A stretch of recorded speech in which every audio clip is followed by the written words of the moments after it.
Welcome, Dennis, Casper. Dennis, I wrote down you're the solution owner or the architect at Another Star. Maybe you can introduce yourself a little bit more. Yeah. So my name is Dennis.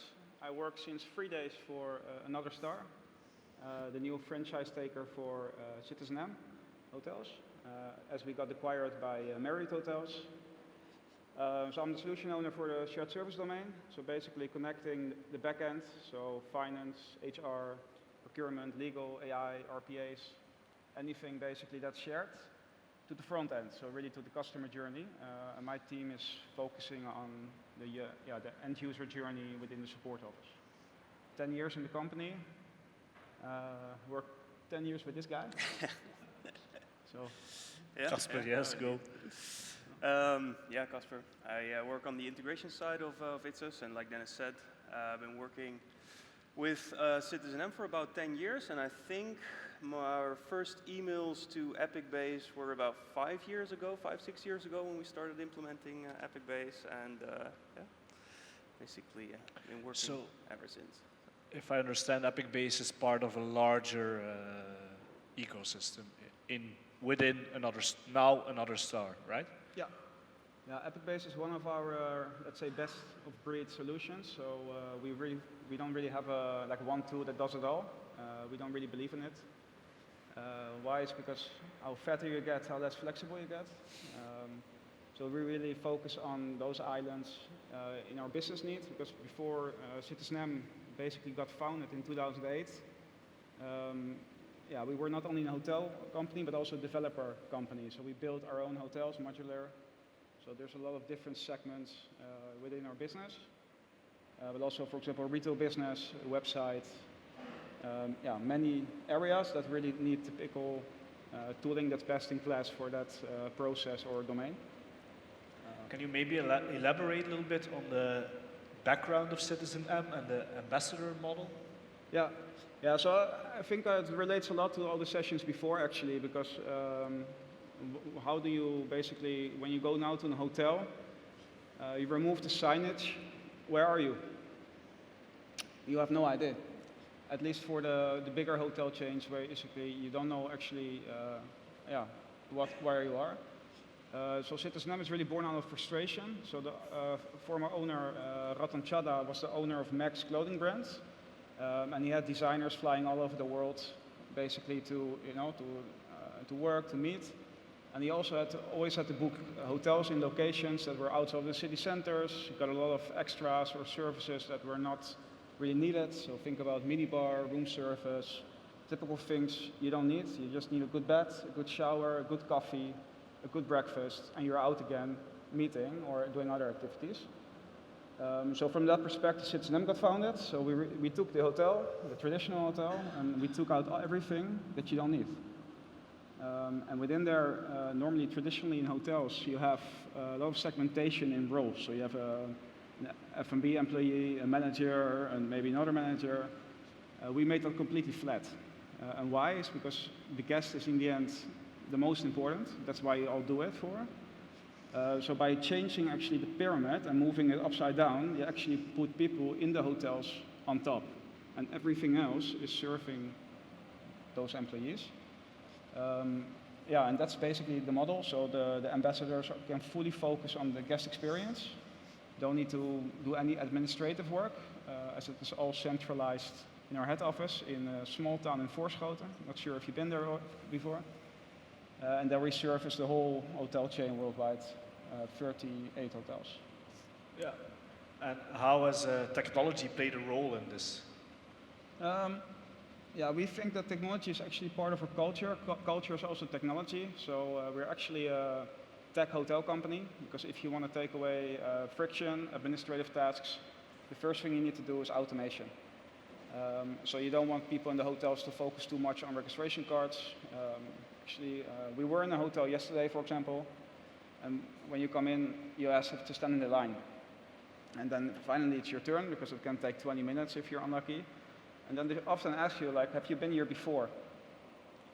Which is actually a weird question, because if you've been there before, they should actually know, based on data. We really try to eliminate it, so guests of ambassadors can really, one day can work behind the bar, one day can help people check in. We have self-check-in, for example. We don't have front desks. You can check in on your phone. You can open the door with your phone. You can control the room with your phone, so lighting, blinds, anything. So it's completely branded and something you identify yourself with. So if you go to the shop, you buy your favorite shoes. We tried to achieve that long time ago with a hotel as well, and that worked out really well. You started this journey, let's say, a little close to 10 years ago. Yeah. Could you envision that it would be going this hard by now? Well, I think from the beginning, the idea was always there to have in every city, or every city deserves a CitizenM. Not sure, probably there's people in this audience that have been or stayed in a CitizenM, not sure, but yeah, you see quite some people. Some people have no clue what CitizenM is, they never heard about it, and that's also our target market. So we really focus on our guest that is linked to what we are. So yeah, that's really important. Yeah. How did you end up playing a role in this, Casper?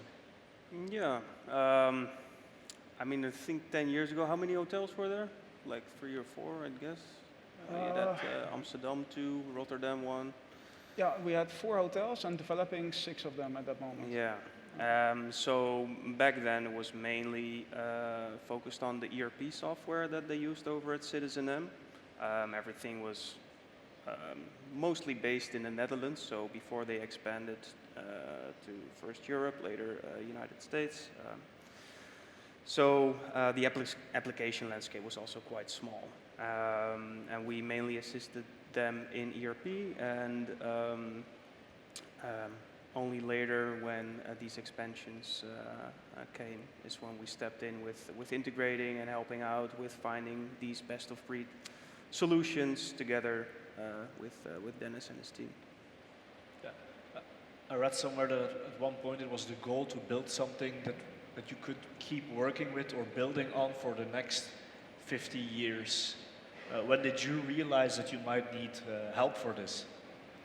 Yeah, so at one point when we started to scale, every startup starts small and then suddenly you start to run around and outsource things and everything is very decentralized. So that was actually the moment in many areas in our domain, but also in the customer or guest domain, that we needed to centralize. So also our data, but also our automation, our integration.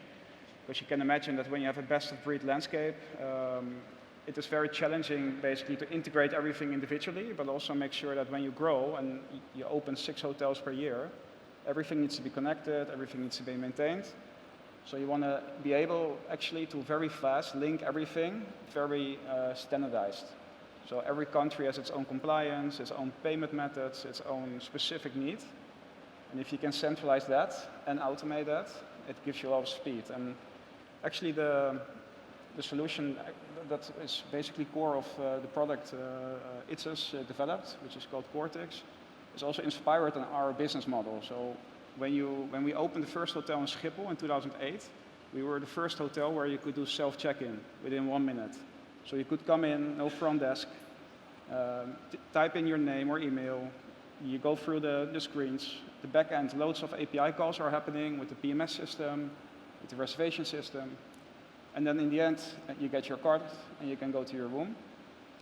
That's actually what Cortex is inspired on. So this 1 minute, you can enable all the automations for all hotels basically that you need to open. So this is what you then brought to the table.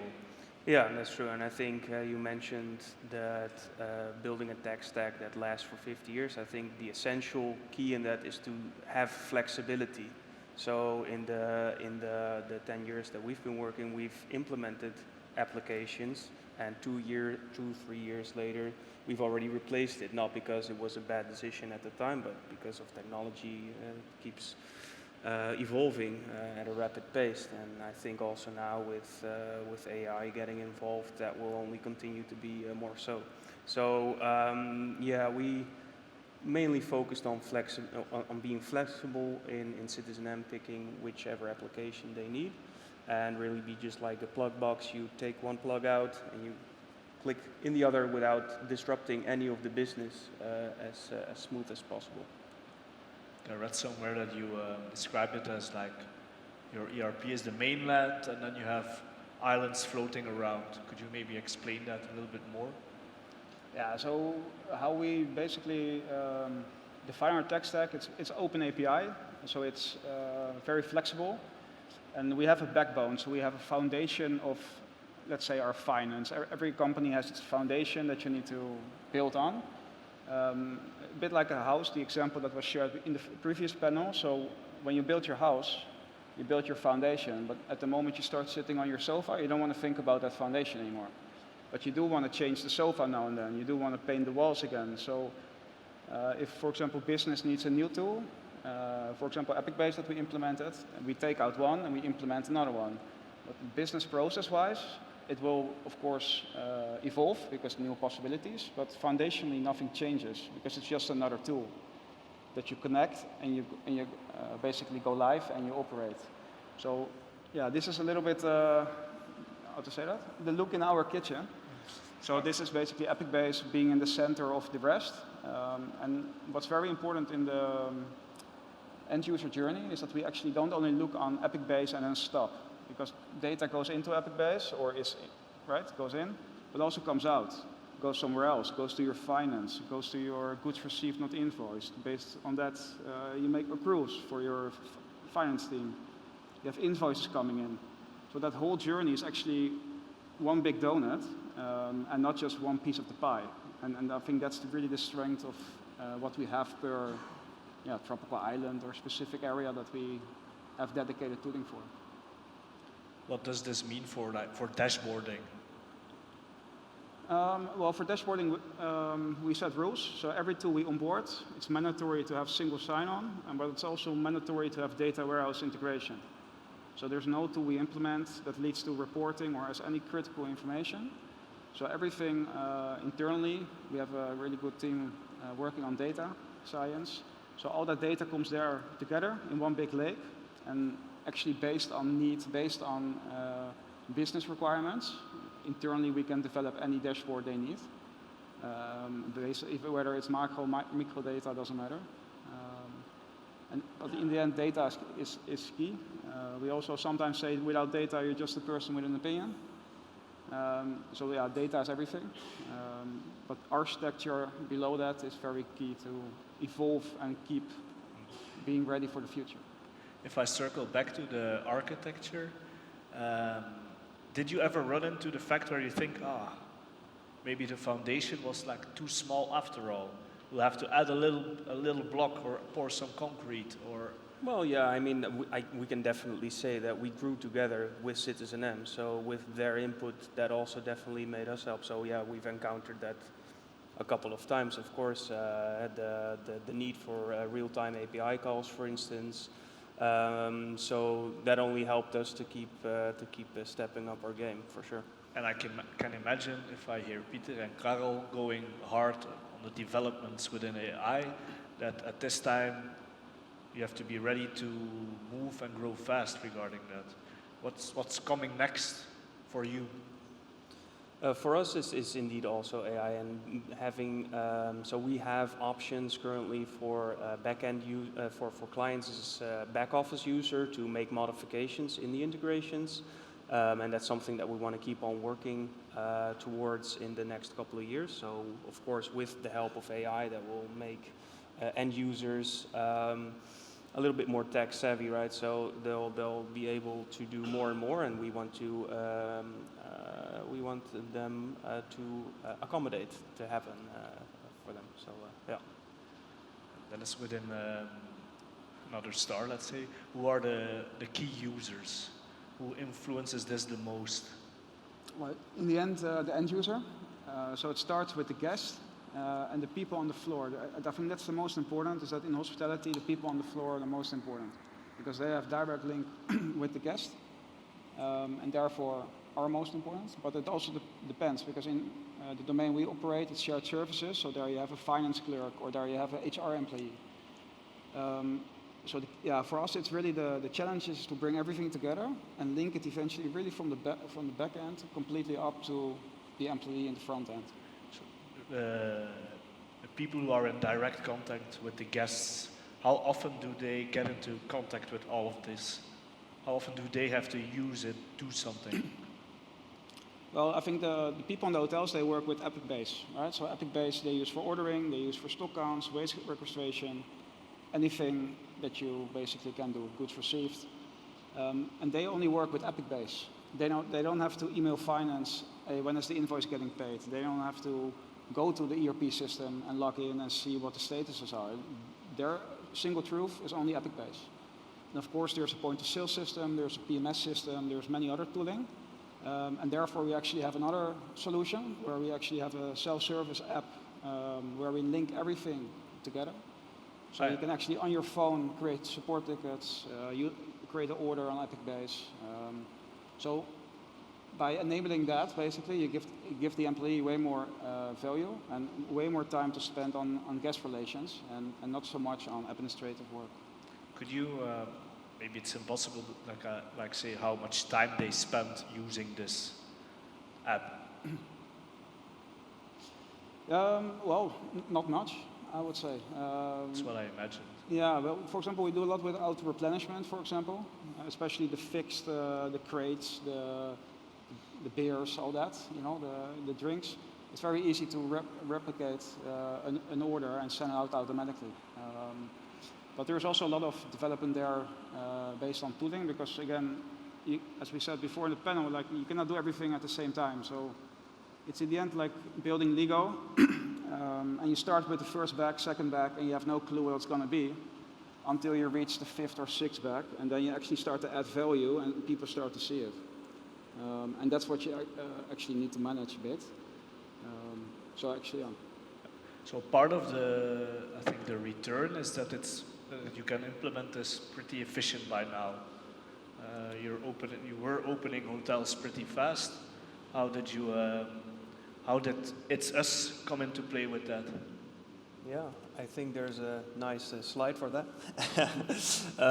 Yeah, and we, so that was indeed one of the questions from CitizenM to whenever they open a new hotel, and I think back then we had like, let's say like 9 or 10 different applications running in that whole landscape. So before we build what's seen in the background, some sort of entity manager, we'd had to individually tie all of these integrations to this new hotel opening. After which we decided that was supposed to go a little easier and a little quicker, and that basically got us to a form in which a lot of settings are already predefined, and only an end user has to fill in a couple of fields, click save, and basically we're up and running with a new hotel, with a new outlet, but also a new administration in the ERP to connect that everything together in a couple of clicks. So I guess that really helped in opening hotels more efficiently. Just to create a frame of reference, how would this normally work, or how did this work before? Yeah, I think when you decentralize it or decouple it, it's different teams working on different things. I think at the moment you, for example, need to connect your PMS system or your point of sale system. You want to do that real time, for example. But if you, for example, operate in the US or you operate in Taiwan, there's a lot of differences in taxes and payment methods, things like that. But in the end, it's still generic for the US because it's everywhere the same there. So if you do it individually, you every time need to do actually a little project, test it, maybe again test it, and then deploy it. Well, if it's actually becomes self-service, then actually it's more scalable. So the way it connects also is every API has a unique ID, right? Every entity has a unique ID. So you don't really have a lot of different parameters, but there is a lot of business logic that actually sits in Cortex that at the moment you hit save, it directly digests it and basically brings it to the entities that need the data. So if I'm interpreting it right, I have a hotel here in Antwerp. There's one in Taiwan. There's tax differences. There's labor differences, law difference. You can manage all the settings over here, and then is it then plug and play, or what does this mean? Yeah, so actually what you do is it's like 1 minute. So you go, you say it's a new entity, and then you select the country. And the country is linked to all the business logic. And it doesn't matter which application, everything sits there. And that was actually the most work, to define in the beginning the business logic. And then actually what you need to define, sometimes applications, they don't use a unique ID. So we internally have an entity ID, like a unique identifier, that is sometimes set up in a system. But for example, in Epic Base, we have libraries, we have outlets, but they also have a unique ID that we actually use within there. So if we need to add Epic Base to an entity in Taiwan, then we just need to use the ID of that library plus outlet, hit save, and you're done, basically. Okay.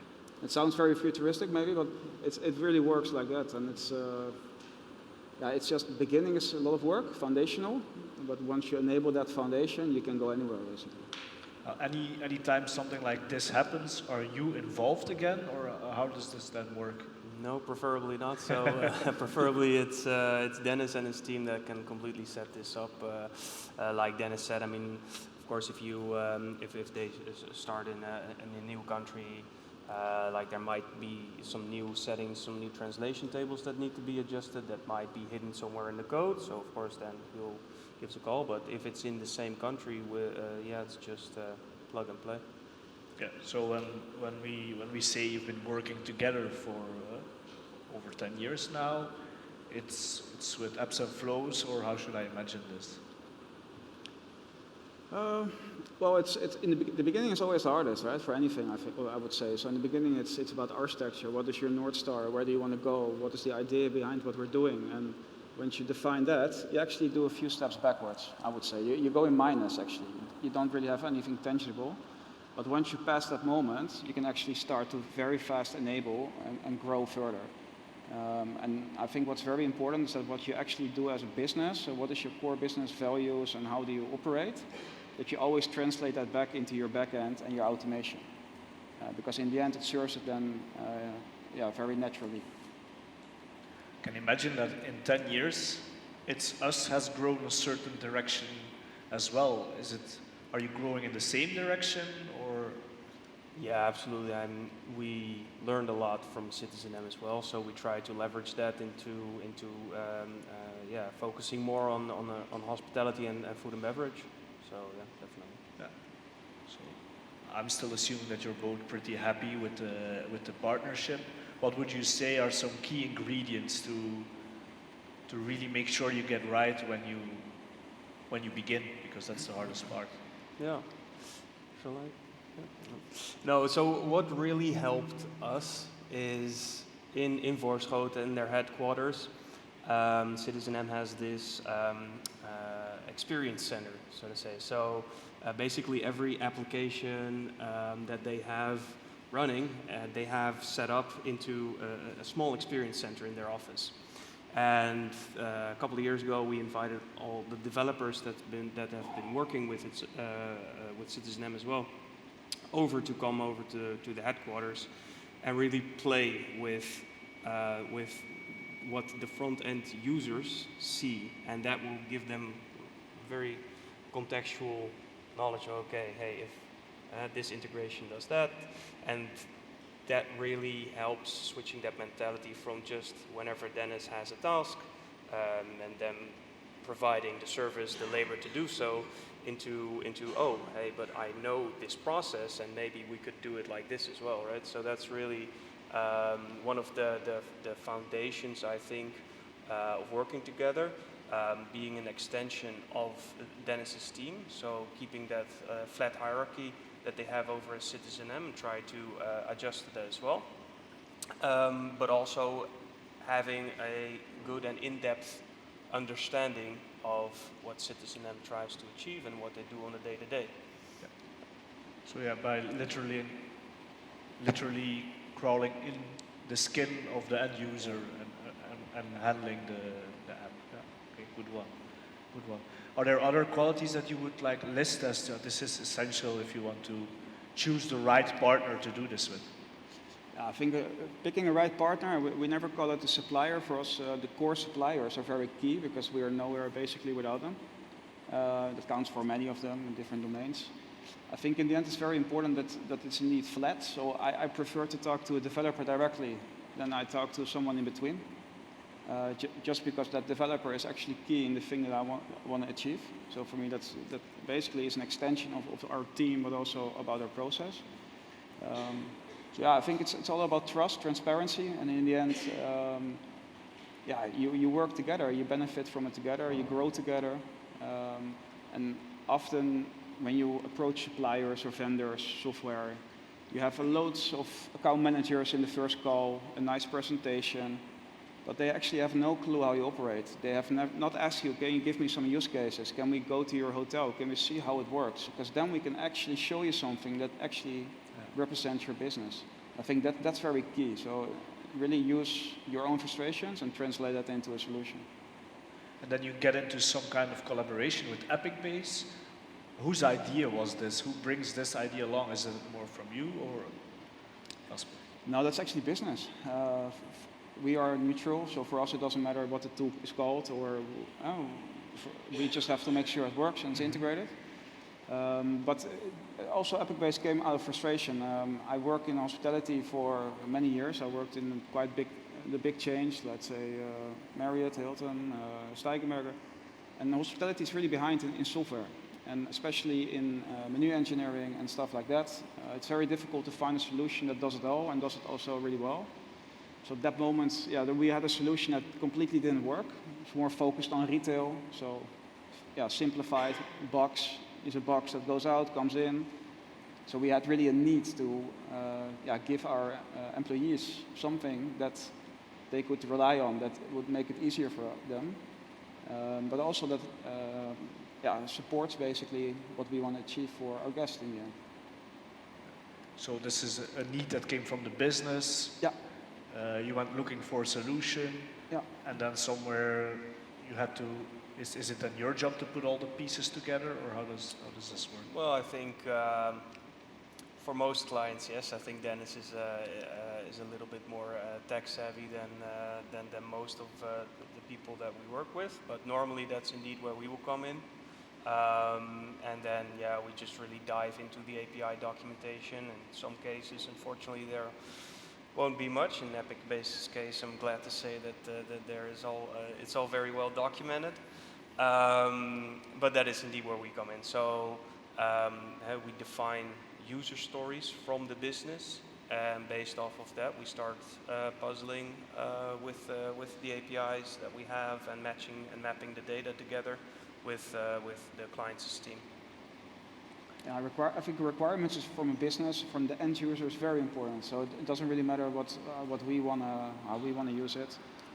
So it's a combination of requirements, but also foundations. So it's also like if you want a tool, then my requirements or tech requirements would be single sign-on, data warehouse integration, foundational stuff that you always need to do, and it also needs to be open API.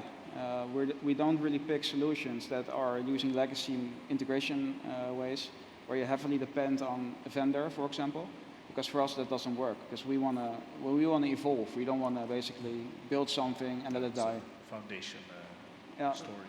Yeah. Okay.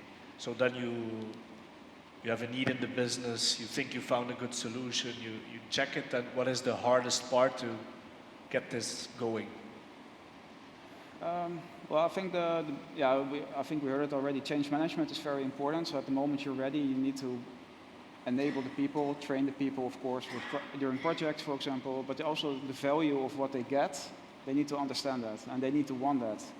Because if they don't want it, it's very difficult to adapt to it. And a building, for example, you can build with a hammer, but you can also break the window with a hammer. So it really stands and falls with how you use it. Exactly.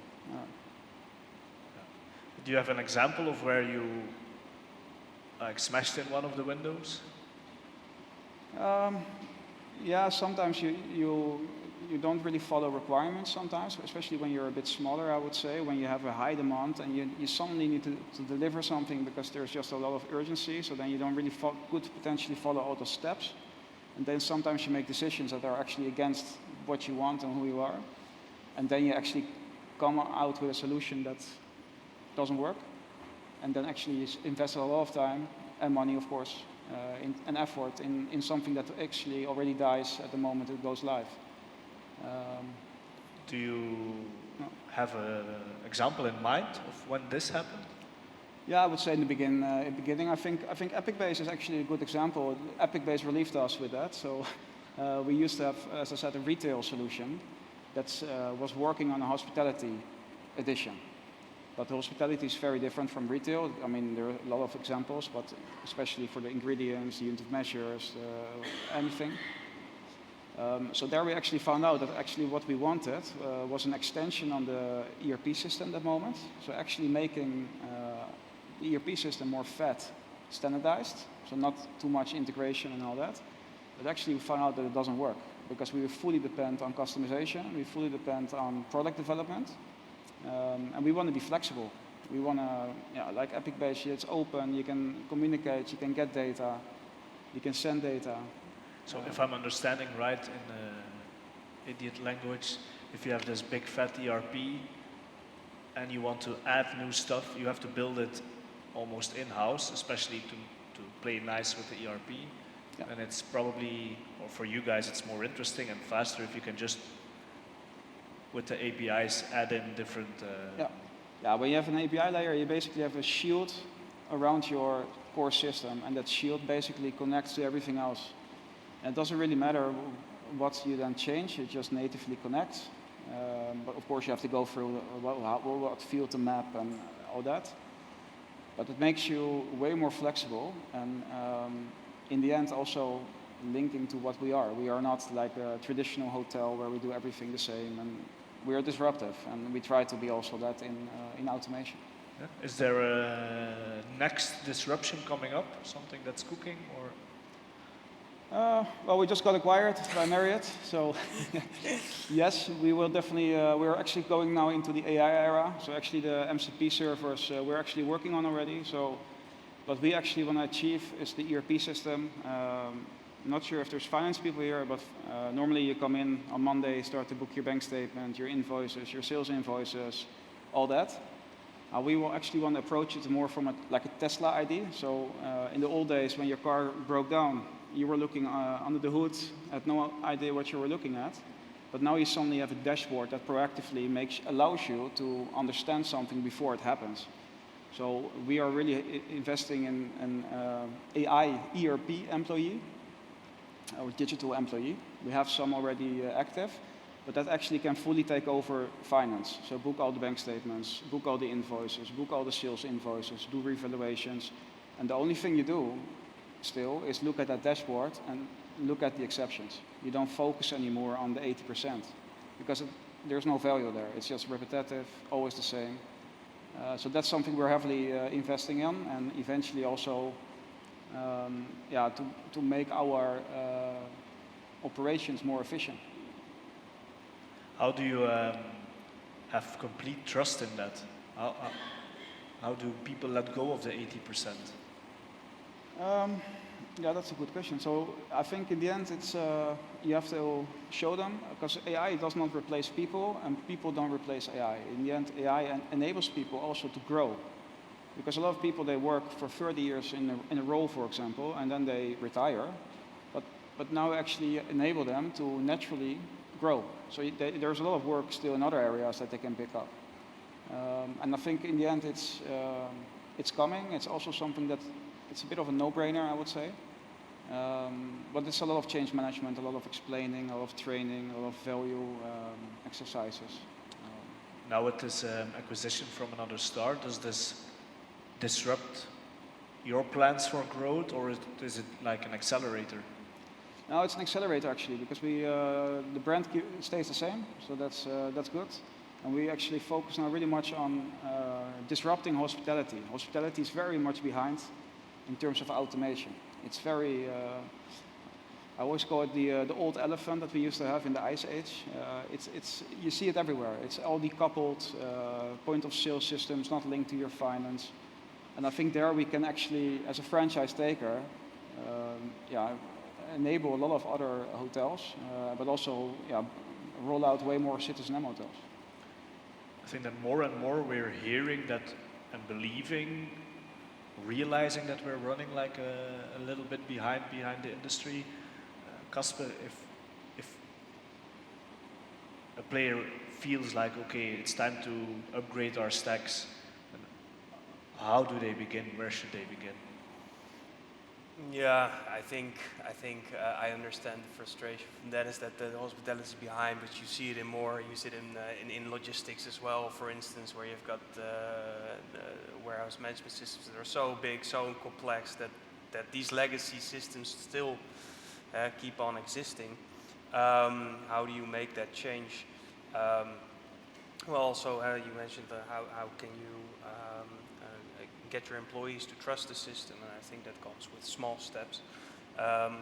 So, yeah. Yeah. So we've heard it before. Like start with something small, something that you can show that works, and then maybe bring aboard a good partner. How do you find? How should people go looking for the right partner for their change? Yeah, I think that really comes back to someone that understands the business, that, like Dennis mentioned as well, has already enough use cases from other examples that really helps, and really try to find a person or a consultancy group that's really in that niche and that understands your business. And I think that that's primarily, one of the primary things. Then from us as an integration, we can also be quite independent. I mean, of course, we will have preferred suppliers. So when a customer of ours comes to me and asks, say, do you have an ERP system that you could recommend? Well, of course, I'll have like a small list because like it checks all of the boxes, that it's not outdated, that it's really, the latest. So yeah, find a reliable partner that understands your business, that understands your way of working. In their case, a flat hierarchy. Okay, then we try to find a way of working with them. So that's. I'm really happy that you said that. The thing about someone that understands or works really hard, tries really hard to understand your business. Someone who makes an effort. I think that at one point in my life, that was a big frustration with my accountant. If I have to explain for the 30,000th time what this number is for, then something is wrong. And I can imagine that if you're willing to invest a certain amount of money to a big project, that you want someone who's really there for you. Okay. Any last advice or parting words? Something you would like to share? Yeah, I would say think forward. Start with architecture. Start to think about what do you want, where do you want to go. Don't make it too complex. Start with one bag, end up with, I don't know, the Titanic or the Death Star just came out. But in the end, it's don't keep talking about it. Just break it down, make it simple. Actually, what CitizenM did in the beginning, you have a hotel. What don't you like about it? Take everything out and start from there. And that takes you, in the beginning, a bit of time, but it gives you so much value back that it will basically be, it can lead you anywhere. Yeah. I think we heard it from Sharia Lunch Garden as well. You have your process already, and sometimes when you want to do something new, you're stuck on how can we keep doing what we already did in the new system instead of figuring out a better way to do so. Really clear your slate and start over. Yeah, good one.